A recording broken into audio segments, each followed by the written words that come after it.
Le service de renseignement israélien accuse la Russie de livrer des systèmes de défense avancés à l'Iran, les 400S. Salut à tous, c'est toujours avec beaucoup de plaisir que je vous reçois. Merci infiniment d'être là. Nous avons ouvert une nouvelle chaîne au nom de Moins400 TV que je vous encourage vivement. Allez jeter un coup d'œil, cliquez sur le lien, sur la description. Si ça ne s'y trouve pas, écrivez Moins400 TV et allez vous y souscrire. Faites un petit commentaire, question de pousser la chaîne à avancer. Ça ne vous coûte rien, ça nous fait du bien. Merci.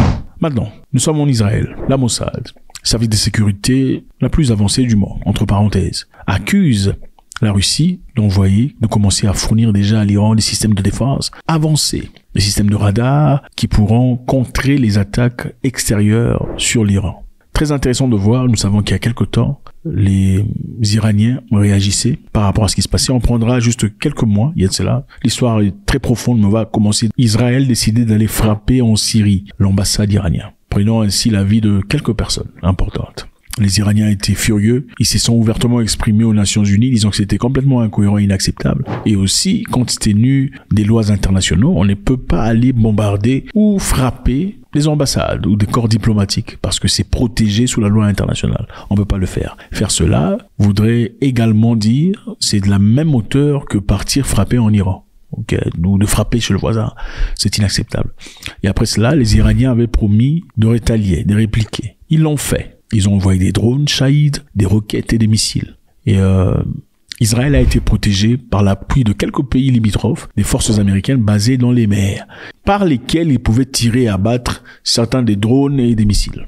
Quelques temps plus tard, Israël a frappé au Liban. On a vu ce qui s'est passé avec les beepers, qui ont explosé, qui ont pris quelques vies de membres de Hezbollah, qui sont soutenus par l'Iran, et on voyait ainsi un message très fort. Ensuite des beepers, Israël a frappé au Liban, prenant la vie de plusieurs chefs militaires du Hezbollah et en clamant la victoire. Le premier ministre israélien Benjamin Netanyahou a dit qu'il n'y a aucun lieu où Israël ne peut pas frapper dans le Moyen-Orient. Ensuite, Israël a frappé dans l'Iran, prenant ainsi la vie de Haniyeh. Haniyeh qui était dans un guest house. Et à travers un drone, évidemment, un système très avancé, ils ont pu repérer où il était. Il faut quand même saluer la capacité du Mossad d'Israël, qui sont capables de retrouver tout presque partout. Ils ont trouvé Haniyeh et Haniyeh a été pris. Et avec ça, l'Iran était très en colère et ont promis de répliquer. Cela a pris du temps. Beaucoup de personnes pensaient que l'Iran avait peur. Finalement, dans sa finalité, ils ont envoyé plus de 200 missiles frappant Israël. Et ces missiles ont ainsi démontré quelques insuffisances du dôme de fer israélien étant vanté. Parce que le dôme de fer, le Iron Dome israélien, est un système très complexe d'antimissiles qui pourrait bombarder, détruire n'importe quelle attaque dans l'air, que ce soit des drones ou des missiles. C'est une protection ultime de Israël, mais qui malheureusement, avec l'attaque de l'Iran, a prouvé quelques insuffisances. L'Iran, en effet, a été capable de abattre, de toucher, de détruire quelques cibles. Dans le passé, l'Iran frappait dans le désert. Apparemment, beaucoup de personnes disaient qu'ils n'arrivaient pas à trouver leur destination ou leur objectif, mais il paraît qu'ils faisaient cela exprès. C'était pour envoyer un message. On peut vous toucher si on le désire, mais on ne veut pas vous toucher, on ne veut pas vous détruire. Cette fois-là, apparemment, ils ont touché quelques bases militaires, bases d'aviation. Ils ont touché aussi quelques lieux de Mossad, quelques lieux de réunion pour montrer que nous savons où vous êtes. Ils ont assez de renseignements pour savoir ce qui se passe en Israël. Maintenant, l'Israël a promis de frapper très fort suite à l'attaque dernière de l'Iran, de 200 missiles. Et beaucoup de personnes sont en train d'essayer de voir, d'imaginer où est-ce qu'Israël va frapper. Non, en Iran. Beaucoup de personnes estiment qu'Israël désirait frapper les sources pétrolières de l'Iran. Joe Biden est contre cela, disant que c'est très dangereux parce que en détruisant le pétrole iranien, c'est le prix du pétrole qui va monter, qui va hausser. Parce que les États-Unis ne peuvent plus malheureusement se fier à l'Arabie Saoudite aujourd'hui, qui est l'une des plus grandes producteurs mondiales. L'Arabie Saoudite qui depuis un temps fait ce que l'Arabie Saoudite a envie de faire. Donc ils n'écoutent plus comme ils écoutaient dans le passé. L'Arabie Saoudite a presque fait la paix avec l'Iran. Donc ça devient très compliqué pour l'instant pour eux. Ils ne peuvent pas se fier à l'Arabie Saoudite seulement. Alors Joe Biden a découragé les Israéliens de frapper sur des sites de pétrole, mais de plutôt frapper, comme Trump le désire, de frapper sur des sites nucléaires. They asked him, what do you think about Iran? Would you hit Iran? And he goes, as long as they don't hit the nuclear stuff. That's the thing you want to hit, right? I said, I think he's got that one wrong. Isn't that what you're supposed to hit? I mean, it's the biggest risk we have. Nuclear weapons, the power of nuclear weapons, the power of weaponry. You know, I rebuilt the entire military jets, everything. I built it, including nuclear, and I hated to build the nuclear, but I got to know firsthand the power of that stuff, and I'll tell you what, we have to be totally prepared. We have to be absolutely prepared. But when they asked him that question, the answer should have been, hit the nuclear first and worry about the rest later. And that's what they should. That's what if they're going to do it. Des lieux de production de probables bombes nucléaires, si pas l'électricité et tout le reste. Et ça, ce serait très dangereux parce que en faisant cela, ça accélérerait la capacité ou l'engouement des Iraniens de produire une bombe nucléaire.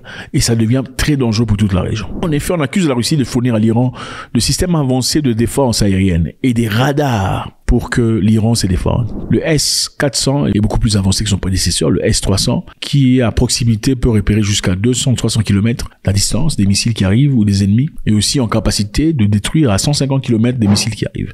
Le S-400 peut en faire jusqu'à 400 km. Donc c'est un système beaucoup plus avancé et un système de radar beaucoup plus avancé. Et nous savons que la capacité israélienne des frappes aériennes est aussi redoutable. C'est à travers ce moyen qu'ils peuvent aller dans un pays, cogner, frapper et sortir. C'est comme ça qu'ils ont fait en Syrie à plusieurs reprises, frapper des cibles en Syrie et puis rentrer sans difficulté. Mais avec des S-400, ça devient très compliqué. On ne peut plus venir à volonté, voler, bombarder et partir. On risque d'y laisser la peau aussi, pas les plumes. Donc, évidemment, ça sera une négociation géopolitique. C'est une stratégie de Vladimir Poutine d'équiper l'Iran, pas seulement pour se défendre, mais aussi pour garder la balance. Ce qui est intéressant à retenir ici est qu'il n'y a jamais eu de confrontation ou de désaccord direct entre la Russie et Israël. Voilà pourquoi la Russie a pris du temps pour soutenir l'Iran ouvertement, si c'est déjà fait. Si vous remarquez, quand les gens se sont levés contre la Russie dans les Nations Unies, les Israéliens ne sont pas levés, ils n'ont pas voté contre la Russie. Pour essayer, évidemment, d'éviter à ce que ça devienne un conflit ouvert avec la Russie. Parce que si l'Israël est en conflit avec la Russie, qu'est-ce qui empêcherait la Russie d'outiller Hezbollah? Qu'est-ce qui empêcherait la Russie d'outiller les Houthis? Qu'est-ce qui empêcherait la Russie d'outiller les Iraniens ou de donner au Hamas les armements professionnels et terribles qu'ils peuvent utiliser contre Israël? Rien du tout. Donc c'est très stratégique, c'est important de se ranger vers l'Amérique sans essentiellement nuire ou déranger les Russes, parce que ça devient très dangereux. Parce que les Russes sont en capacité d'outiller ces gens, des radars, des services de défense, de renseignement et des équipements qui peuvent complètement détruire Israël. Mais maintenant, ouvertement, je pense que cette accusation, cette dénonciation, dois-je dire, c'est une façon de dire non, comment vous pouvez faire ça? C'est vrai qu'ils sont vos amis, mais ils sont nos ennemis. Mais il faut aussi dire que c'est une façon pour la Russie d'ennuyer les États-Unis d'Amérique. Parce que les États-Unis d'Amérique, c'est toujours rangé du côté d'Israël, quoi qu'il en soit. Et il est important pour que la Russie se fasse savoir omniprésent d'outiller l'Iran de sorte à ce qu'ils se défendent. Et aussi, compte tenu de leur contrat qu'ils ont, l'Iran a fourni beaucoup d'armements, les drones Shahid, des ammunitions aux Russes. Il est important qu'ils leur envoient l'ascenseur au moment nécessaire. Ils doivent paraître comme un partenaire fiable à l'Iran. God bless.